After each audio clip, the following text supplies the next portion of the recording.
नमस्कार विद्यार्थी मित्रांनो.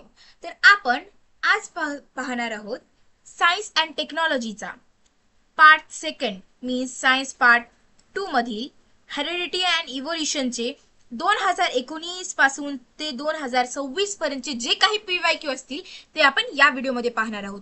तर if you wanted the further chapters PYQs of from 2019 to 2026, you have to subscribe the channel, like the video and share it to your friends. So let's start. So today we are going to see the PYQs of Maharashtra State Board Class 10th SSC Science and Technology Part 2, which is going to be very important. This PYQs is going to be very important for your exams like unit test, first term exams, and practice exams, that is prelims, and board exams also. So तुम्हाला माहित होईल की याच्यामध्ये आता एकच question किती वेळेस repeat झालेला आहे. आता बघा टोटल आता 15 क्वेश्चन पेपर आहेत म्हणजे 2026चं एकच मार्चचं सेशन घेतलेलं आहे. सेशन नंतर घेईल आणि म्हणजे त्याचे क्वेश्चन पेपरचे जुलैचं 2026 जुलै. हा तर 2019चे मार्च पासून ते 2026च्या मार्च पर्यंत जेवढे काही बोर्ड जे एक्झाम झालेले आहेत सायन्स पार्ट 2 चे हेरिडिटी अँड इव्होल्युशनचे ते मी घेणार आहे. सायन्स पार्ट 1 चे ग्रॅव्हिटेशनचे ही येतील पुढच्या व्हिडिओमध्ये, म्हणजे पुढच्या सोमवारी. हे व्हिडिओ सोमवारी पडेल. Okay, so just start. Let's start a topic. Let's start with a great excitement. So let's start. This video is going to be 20 to 25 minutes because I will explain the questions. If it is repeated, I won't explain. So I'll explain the question one question at only one time, because the questions are going to be what we can say, म्हणजे repeat होत आहेत questions. तर आपण सुरू करूया. तर इथे बघा, महाराष्ट्र स्टेट बोर्डचे क्लास 10 SSC आहे, science and technology part 2 chapter 1 heredity and evolution, complete previous year questions from 2019 to 2026. आता मी 2019च्या आधीचे कारण घेतलेले नाहीत, कारण त्यांचा पॅटर्न वेगळा होता. 2019 पासून आपल्या पॅटर्ननुसार आहेत म्हणून मी हा घेतलेला. Okay, so start.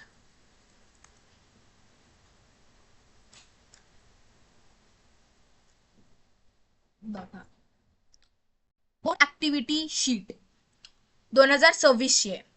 कुठली आहे? 2026 ची बोर्ड ऍक्टिव्हिटी शीट मध्ये किती क्वेश्चन आलेले होते बघा. मल्टिपल चॉईस क्वेश्चन एक आलेला होता, लक्षात घ्या. द क्वाजिलिटी,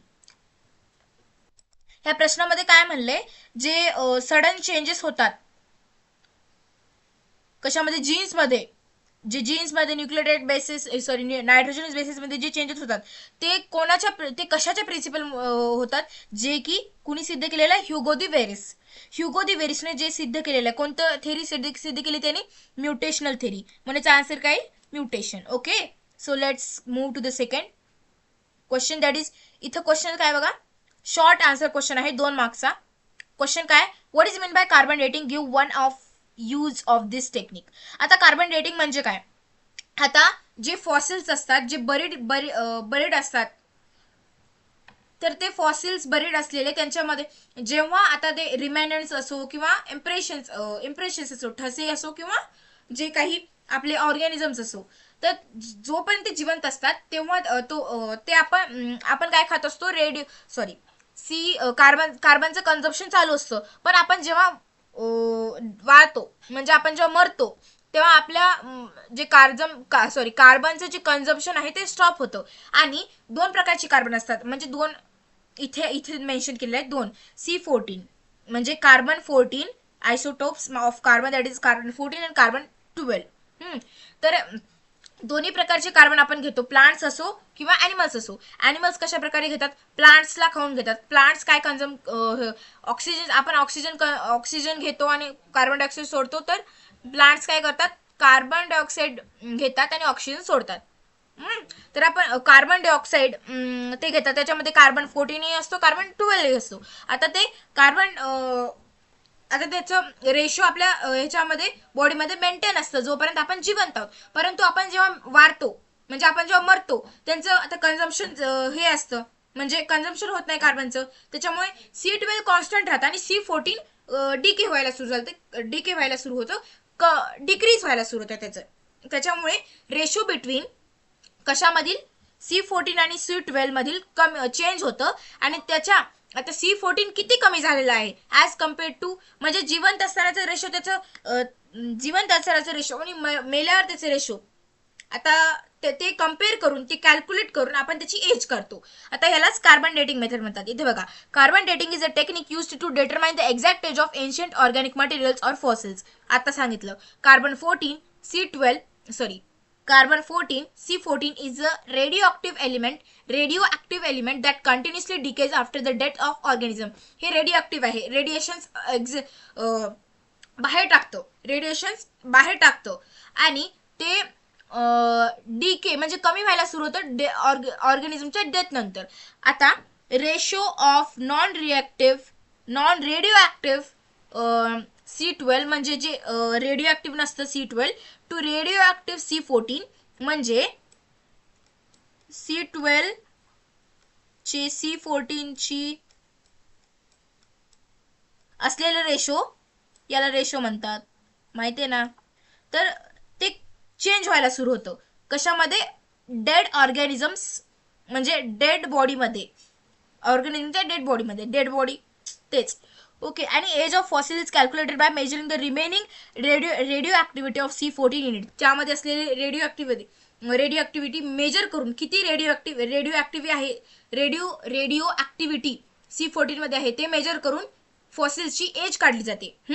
तर आता ही कशामध्ये यूज करतात, पॅलिओन्टॉलॉजी म्हणजे study of fossils and anthropology म्हणजे study of human to determine the age of human fossils and manuscript म्हणजे शिलालेख जे असतात जमिनीमध्ये किंवा शिलालेख असतात किंवा कोणत्याही प्रकारचे लेख असो, ते कधी लिहिले गेलेत आपण याच्यावरून काढू शकतो. म्हणजे कोणता ह्युमन बरी गेलेला असेल त्याच्यामध्ये त्याची एज काढू शकतो. त्याच्यानुसारच आपण जे रामापेथिकस, नेंडरथॅल, शिवापेथिकस तेच अँड एजिप्टोपेथिकस याची एज काढलेली आहे. हा, तर next we will move to the next topic, that is long answer conceptual question. आता याच्यामध्ये काय बघा, 3 मार्कचं क्वेश्चन आहेत. क्वेश्चन नंबर 3 मध्ये येतं हा, हो, explain the theory of Lamarckism with the help of any 2 suitable examples. आता बघा, आय चेंज दी, ओके ठीक आहे, जाऊ दे.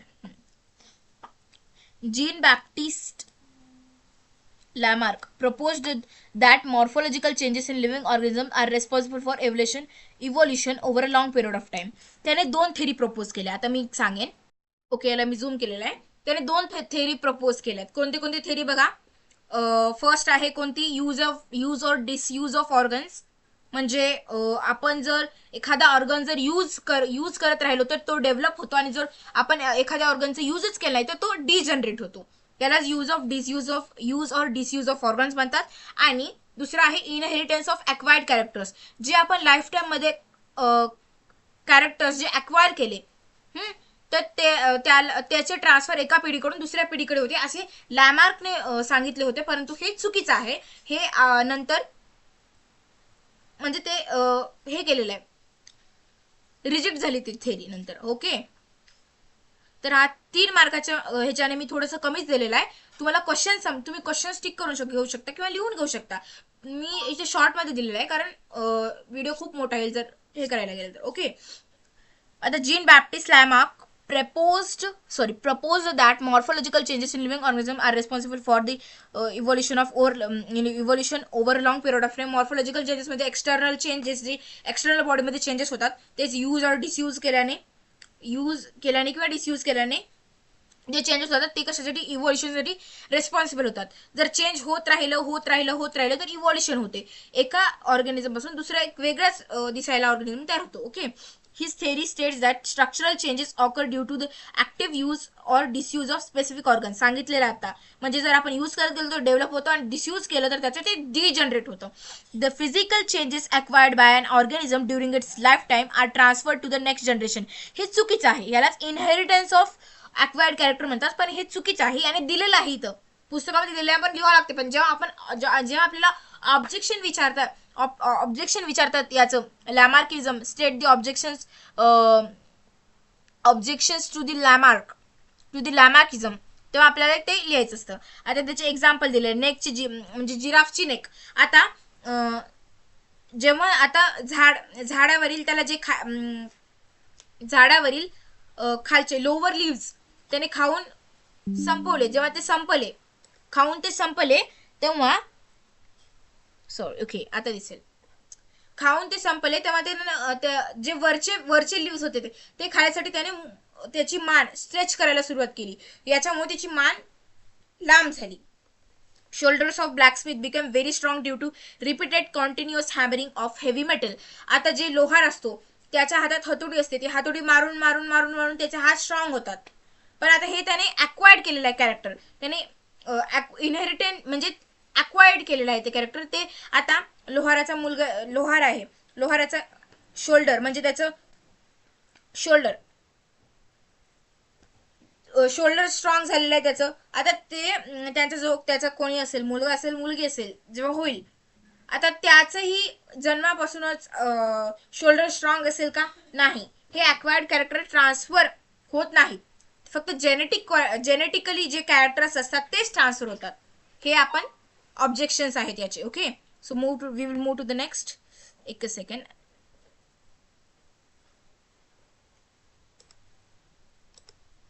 ओके बघा आता.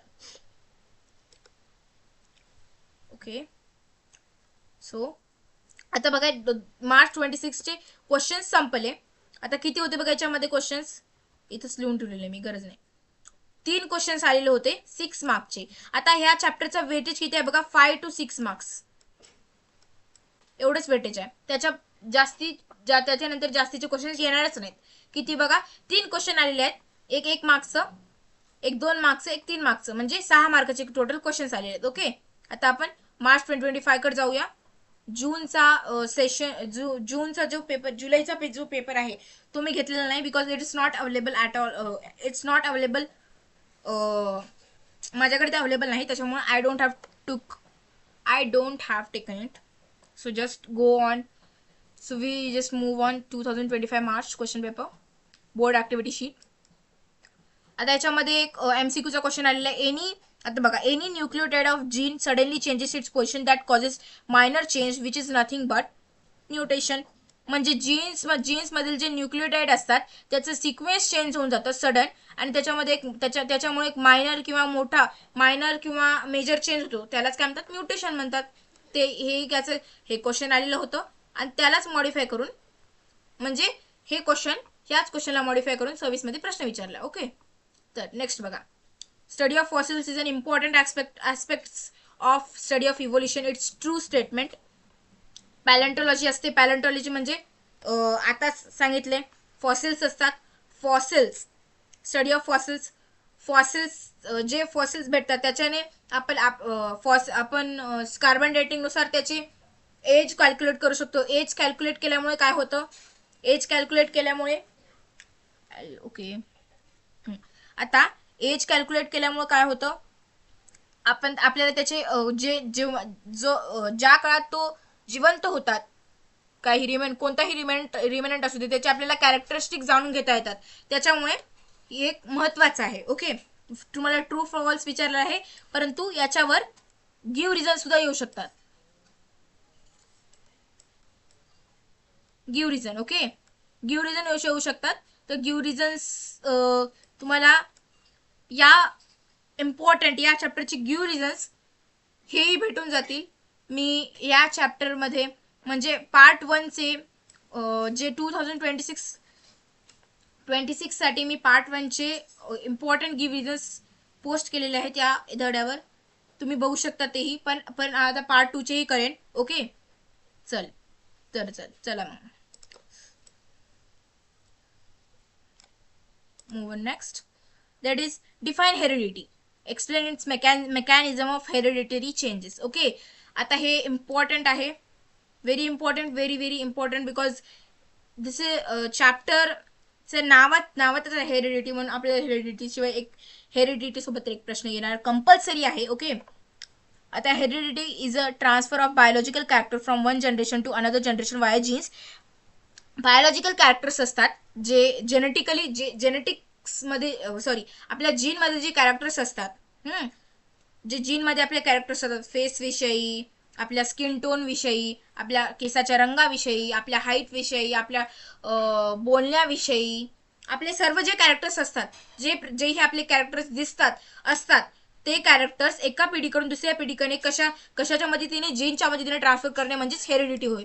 हेरिडिटी आणि इनहेरिटन्स दोन्ही सेमच आहे. इनहेरिटन्स. आता mechanism of hereditary changes. Sudden hereditary changes occur in living organism due to the process of mutation in DNA. Sudden hereditary changes occur in living organism due to the process of mutation in DNA. DNA मधील जे न्यूक्लियोटाइडचे sequence आहे ती change होऊन mutation घडतं, आणि म्युटेशनच एक काय hereditary changes आहे कशामध्ये, लिव्हिंग ऑर्गॅनिझम मध्ये.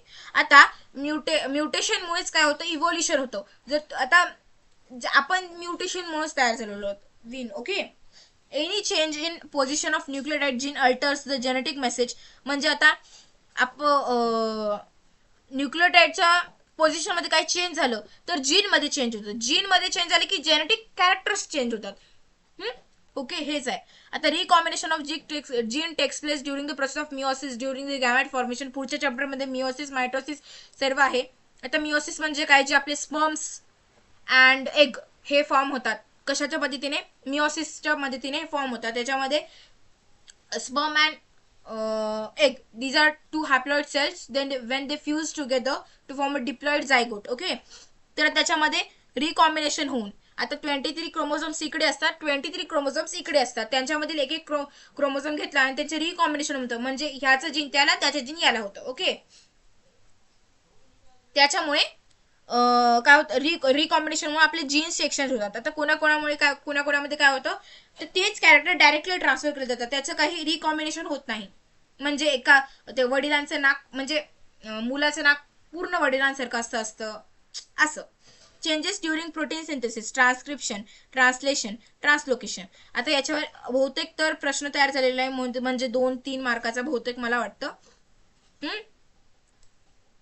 या ट्रान्सक्रिप्शन, ट्रान्सलोकेशन, प्रोटीन सिंथेसिसचे सर्व टॉपिक्सवर I think it is not done. तर प्रोटीन सिंथेसिस मध्ये असताना काहीतरी इकडे तिकडे जीन्स मध्ये न्यूक्लियोटाइडच्या सिक्वेन्स मध्ये चेंज झाली तर तेही एक न्यू प्रॉपर्टीज तयार करू शकते त्या ऑर्गॅनिझमसाठी. ओके, समजलं.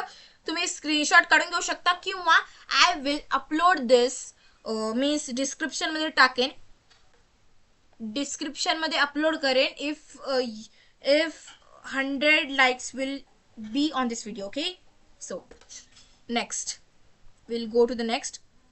आता these altered traits are passed from to on offspring resulting in hereditary variation. आता एक समजा वडिलांपासून एक तुम्हाला कॅरेक्टर, आई वडिलांपासून तुम्हाला ते म्युटेशन होऊन, त्यांच्यामध्ये म्युटेशन होऊन तुमच्यामध्ये कॅरेक्टर आला. आता तो कॅरेक्टर आई वडिलांपेक्षा वेगळा आहे, तोच कॅरेक्टर आता तुमच्यापासून तुमच्या मुलांमध्ये, म्हणजे तुमच्या वंशामध्ये जाणार. ओके, देट इज काय होते, हेरिडिटरी व्हेरिएशन्स होतात.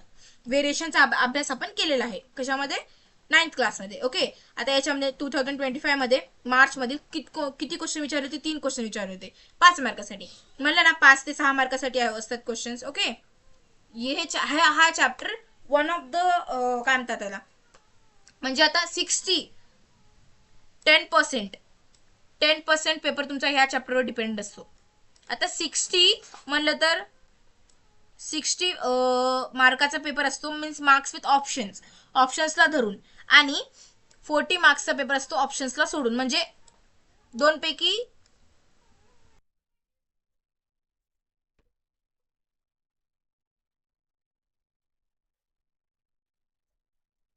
Okay Sorry.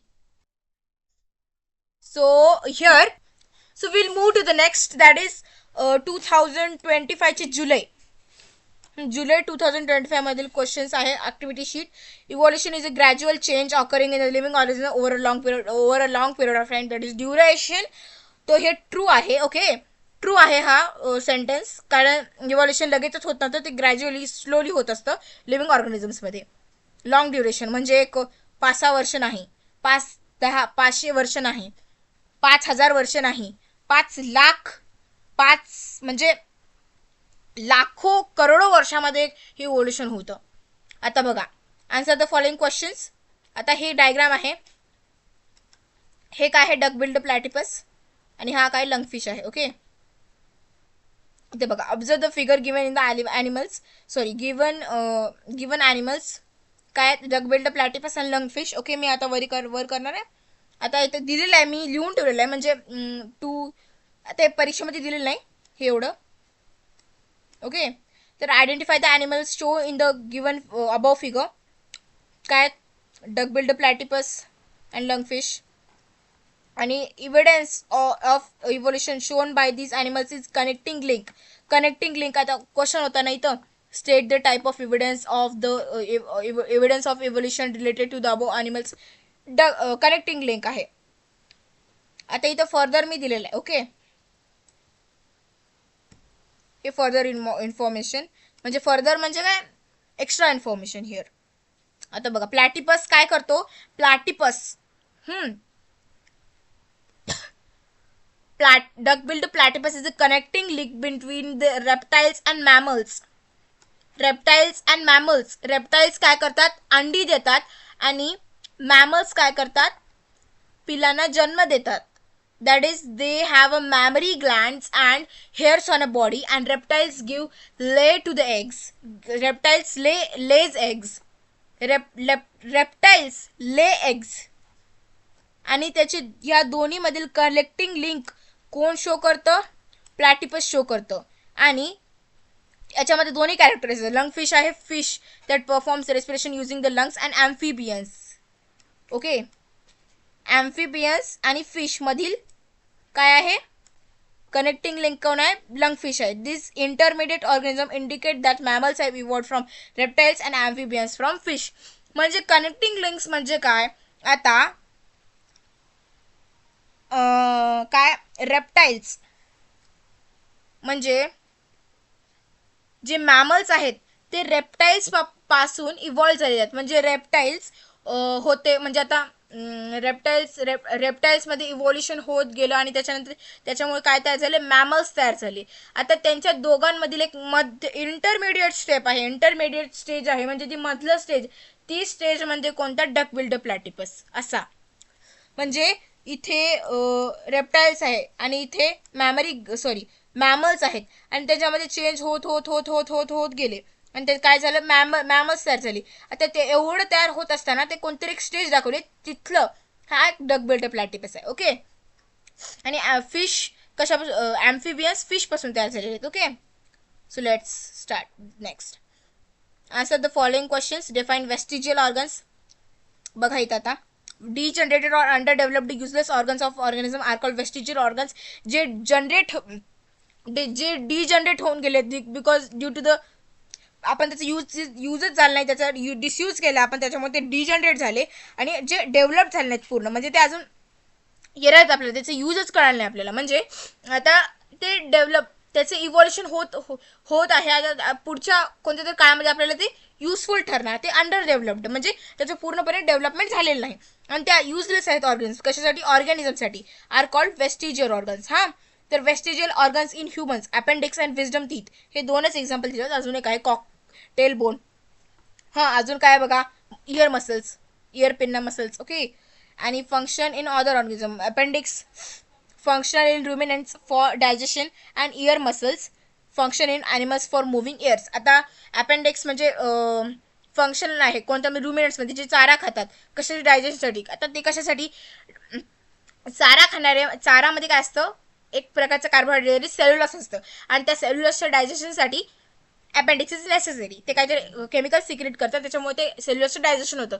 परंतु आपण काय सेल्युलोज खातो का? खाल्लं तरी आपण कुक्ड फूड खातो, म्हणजे ते नरम असतं आणि त्याच्यामुळे आपण it is very easy to digest. So we don't need appendix. And ear muscles कशासाठी असतात? जे ऑर्गॅनिझम्स असतात त्यांना शिकार करायचं असतात, तर त्यांना आवाज कुठून आला तर ते कानं मूव्ह करू शकतात, त्यासाठी इयर मसल्स असतात. परंतु आपल्याला गरज नाही त्याच्यासाठी, त्याच्यामुळं आपल्यासाठी ते वेस्टिजियल ऑर्गन्स आहे. Tail bone is a non functional in humans and but functional is a tail in a monkeys. Okay, हे सांगितलं आता. नेक्स्ट, पिलिका सेम्युलुनारिस. ओके, पेलिका नाही, plica semilunaris, third eyelid, is useless in humans but functional in birds and aquatic animals. So हे आहे third आयलिड. हे extra information आहे, हे तुम्हाला रीड करायची गरज नाही. ड्यू टू एक्स्ट्रा तुम्हाला एक्स्ट्रा होईल म्हणून आय हॅव एक्सप्लेन, म्हणजे समजेल म्हणून आलेलं, पण it is too complicated to study, so I don't now wanted to tell you. Okay, so these organs show that human beings share common ancestry with each living organisms. म्हणजे हे show करते की काय शो करतं बघा, की human beings मध्ये common ancestor होता, म्हणजे कॉमन पूर्वज, म्हणजे एकच पूर्वज होता असं म्हणतात. ओके, टोटल क्वेश्चन्स किती होते? 3 क्वेश्चन्स होते 6 मार्काचे. 5 ते 6 मार्काचे येणार म्हणजे येणार. ओके, किती क्वेश्चन झालेत बघा. ओके, तर 3 क्वेश्चन्स होते, 6 मार्काला होते. 5 ते 6 म्हटलेले मी तुम्हाला आधीच. Okay, so we will move to the next, that is 2024 March. आपण ह्या व्हिडिओमध्ये फक्त 24चेच म्हणजे 24 पर्यंत पाहणार आहोत. आपण 23, 22 आणि 20 आणि 19चे पुढच्या इलेक्शनमध्ये, पुढच्या व्हिडिओमध्ये पाहू, कारण it will be very long lecture. कारण आणि लॉंग लेक्चर असेल तर एनीवन वॉन्ट, म्हणजे त्यांना पाहू वाटणार नाही लेक्चर, त्याच्यामुळे अर्धा घंट्याचं लेक्चर पुरे. ओके, अर्धा लेक्चर नाही, एक video for your information to help you in studies. Okay, so March 24 मध्ये काय एक क्वेश्चन आलेलं बघा, minor change the dockers due to change position of nucleotide terminus mutation. कित्येक वेळेस आलेलं बघा, 3 वेळेस वेगवेगळ्या प्रकारे याच्याने प्रश्न विचारलेले. Okay, mutation. आता एक ऑड मॅन आउट आहे, duckbilled platypus pomfret, lung fish and peripatus. आता हे पॉम्फ्रेट काय, एक फिश आहे, पण ती रेग्युलर आहे, परंतु ती कनेक्टिंग लिंकद्वारे एक कनेक्टिंग लिंक नाही, कारण others are connecting link. Duckbilled platypus, इथं बिल्ड डी येते इथं. Okay, duckbilled platypus, pomfret, lung fish, peripatus. Okay, these are this is not connecting link and these are connecting links. So pamphlet is a odd man out. And the question, this is हे question repeated आहे बघा, दुसरी वेळेस repeat झालं. हे questions आपण study केलेला आहे, तर I won't explain this now. Same to same question, same answer. In 2024 total questions 3 आहे, 5 मार्क आहेत. 5 ते 6 मार्क म्हणलेले आहेत, तेवढेच मार्काचे येत आहेत क्वेश्चन्स. ओके, जुलै 2024 मध्ये काय मला इव्हॉल्युशन म्हणजे काय? Evolution is a gradual change occurs in a living organism over a long duration of time. चला, gradual change, answer gradual change तेच आहे. ओके, आता डबल रिपीट झालेलं, तिसऱ्या वेळेस रिपीट झालेलं question, what are the vestigial organ. Same to same आहे बघा, same to same question, same to same question, same to same. तिसऱ्या वेळेस रिपीट झाले, म्हणजे याचं महत्त्व समजू शकता तुम्ही किती इम्पॉर्टंट आहे हा क्वेश्चन. त्यासाठी evidences of evolution is a most, म्हणजे इतका इम्पॉर्टंट टॉपिक आहे, तर तुम्हाला ते करायचं म्हणजे करायचंच आहे. ओके, नेक्स्ट बघा, सॉरी. ओके, बघा, 2 क्वेश्चन विचारले होते 4 मार्काला, म्हणजे एक 3 मार्काचा प्रश्न होता आणि एक 1 मार्काचा प्रश्न होता. ओके, तर इथे आपला व्हिडिओ संपवतो, कारण 24 पण मी घेतलेला आहे. ओके, आता याच्या पुढचं मी पुढच्या व्हिडिओमध्ये घेणार. So bye and keep watching my videos to help in your studies for unit test, any type of exam. Okay, so sorry, so please subscribe my channel, like the video and share the video to get help to your friends for studies. Okay, so we'll end the video here, and to watch the next I will upload on I will upload this video today, means now at 9 p.m. Sorry, 9 to 10. I will upload this, and next video will be uploaded tomorrow. Okay, be on this video. Okay, bye.